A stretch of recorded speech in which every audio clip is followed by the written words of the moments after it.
सभी मानस प्रेमियों को जय सिया राम। आज हम लोग मानस चर्चा में आगे कुछ ऐसे तथ्यों पर चर्चा करेंगे जो समाज में ऐसी कुछ भ्रांतियां फैली हुई हैं। मानस में एक एक चौपाई का एक एक शब्द बिल्कुल मानस की वैदिक ऋचाओं से लिए गए शब्द हैं और इन शब्द में अगर एक भी कहीं गलती हो जाती है तो हर चौपाई का अर्थ का अनर्थ हो जाता है। जैसे कि आप लोगों ने बहुत से विद्वानों के मुख से एक चौपाई सुनी होगी। ज़्यादातर उस चौपाई का सभी विद्वान लोग अपने अपने शब्दों में अर्थ बताते हैं। ढोल गवार शूद्र पशुनारी सकल ताड़ना के अधिकारी। ढोल गवार शूद्र पशुनारी सकल ताड़ना के अधिकारी।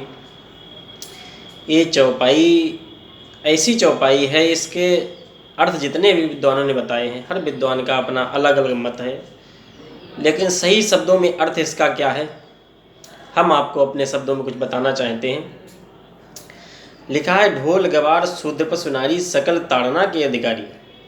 लोगों ने समाज में ये भ्रांतियां फैला रखी हैं। ताड़ना का मतलब होता है मारना पीटना, ना कि ताड़ना का मतलब मारना पीटना नहीं होता है। तुलसी बाबा ने मानस की रचना अवधी भाषा में की है और अवधी भाषा में ताड़ना शब्द का अर्थ देखना भी होता है।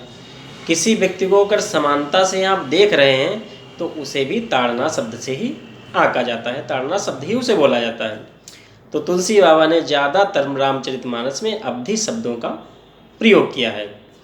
ढोल गवार शूद्र पशुनारी सकल ताड़ना के अधिकारी। तो काफ़ी विद्वान लोग कहते हैं ढोल गवार शूद्र पशु नारी ये सब ताड़ना यानी पीटने के अधिकारी हैं, बिना पीटे से ये कंट्रोल में नहीं आते हैं। ऐसा नहीं है। यहाँ पर हर शब्द के अलग अलग अर्थ हैं। जैसे आपने सुना होगा कनक का अर्थ धतूरा भी होता है, कनक का अर्थ सोना भी होता है और कनक का अर्थ गेहूँ भी होता है। तो हर जगह जिस शब्द का जहाँ पे उपयोग किया जाता है उसी हिसाब से उसका अर्थ लगाया जाता है।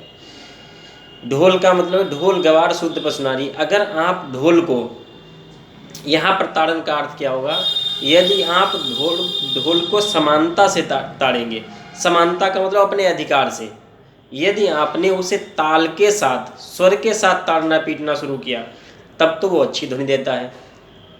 अगर आप उसे बिना स्वर के, बिना किसी उद्देश्य के, बिना किसी स्वर में ताड़ेंगे तो वो एक अच्छा अर्थ नहीं निकलेगा, अच्छी आवाज़ नहीं निकालेगा। इसीलिए कहा गया ढोल को ताड़ना चाहिए, यानी समानता से पीटना चाहिए, ताल देनी चाहिए उसमें।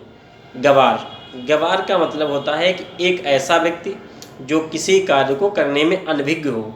अगर उस व्यक्ति को आप यहाँ पे ताड़न का अर्थ होगा समानता से देखना। किसी ऐसे व्यक्ति से आप कार्य कराते हैं जो किसी कार्य को करने में अनभिज्ञ है तो उसे आप हमेशा अपनी दृष्टि में नहीं रखेंगे तो वो कार्य गलत हो जाएगा। तो ढोल गवार शूद्र का मतलब होता है कि समाज में लोगों ने शूद्र को एक सबसे निम्न वर्ग का व्यक्ति माना है। तो इस निम्न वर्ग के व्यक्ति को भी तुलसी बाबा ने कहा है ढोल गवार शूद्र को भी एक समानता की दृष्टि से देखना चाहिए। ये नहीं ब्राह्मण शूद्र वैश्य, ये सब भगवान ने एक समानता से वर्ण विभाजित किए हैं। और तुलसी बाबा ने इसीलिए कहा है कि ढोल गवार शूद्र को एक समानता से देखें, ना कि उसे पीटना नहीं चाहिए। शूद्र पशु को यदि आप देखते हैं तो पशु देखने से काम नहीं करेगा, पशु को ताड़ना चाहिए। कहाँ पे ताड़ना चाहिए, लेकिन अपने अधिकार से, समानता से, ये जान के ताड़ना चाहिए कि ये भी एक सजीव है। ढोल गवार शूद्र पशु नारी तो ताड़ने योग्य होती नहीं है, मतलब मारने योग्य। तो ये तो वेदों में भी नहीं बताया गया है कि नारी को आप पीटे कहीं। नारी को आप हमेशा अपनी दृष्टि में रखें। दृष्टि का मतलब होता है कि उसे हमेशा अपने मार्गदर्शन में रखें, ताड़ते रहें यानी निहारते रहें। इस तरीके से हमेशा उसे अपनी दृष्टि में रखें कि नारी क्या कर रही है, कहाँ जा रही है, किस तरीके से क्या कर रही है। तो यदि आप इन सब चीज़ों को ध्यान में रखते हैं, तुलसी बाबा की इस चौपाई को इस अर्थ में समझते हैं, तब तो ये सही अर्थ है। बाकी बहुत से विद्वानों ने इसे अर्थ का अनर्थ कर दिया है, और बाबा तुलसी की एक एक चौपाई का अर्थ समझना बड़ा ही कठिन काम है। वो एक गूढ़ रहस्य है उसमें।